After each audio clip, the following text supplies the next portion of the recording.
So mga kagulay, may ara na kita sa ang luto nga mangga tag 80 ang kilo kung luto mga kagulay. Tapos may kalabasa man kami. May cute-cute man kami diri nga kalabasa. So ari mga kagulay, kung nahidlaw kamo sa gulang nga kalabasa, may available ako diri. May munggo 20 ang putos. Sa gusto da magbakal sa munggo, 20 ang putos, damo na. Tapos may okra kami diri okra, bakal na kamo sa okra. May upo. Yan, may sili.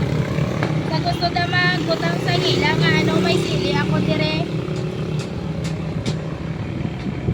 May pakwan, sweet gold mga kagulay, may available diri sa akong dito pa marin palang the party bisan kami. Manami ni sa mga kagulay kay masabaw.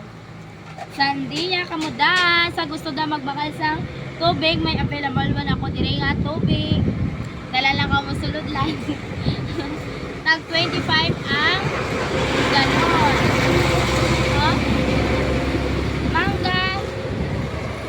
Sa gusto da mag-wholesale sa mangga mga kagulay, katlo lang kamo diri kay baligyan ta kamo sa wholesale.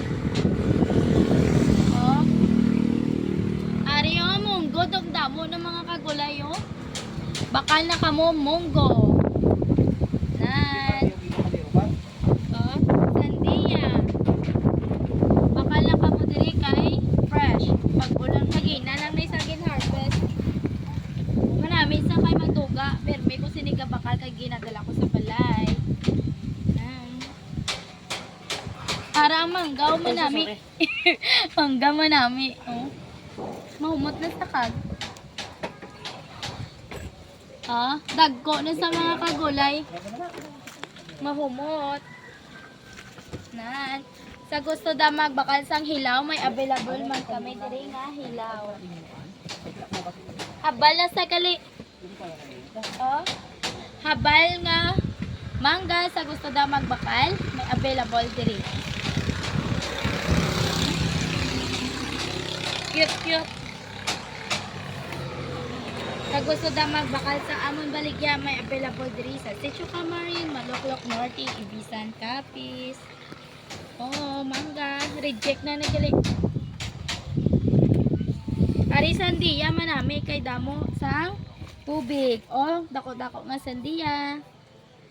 Bakal na kamo diri sang mangga, may ari kami diri adlaw-adlaw mga kagulay sang diri lang sa akong fisto mga kagulay, makita nyo wala na dira na bon, pero ari lang kami diri sa babaw. Ara da akong fisto sa dalaw, diri lang kami sa babaw. Diri man gyapon sa mangga. Diyan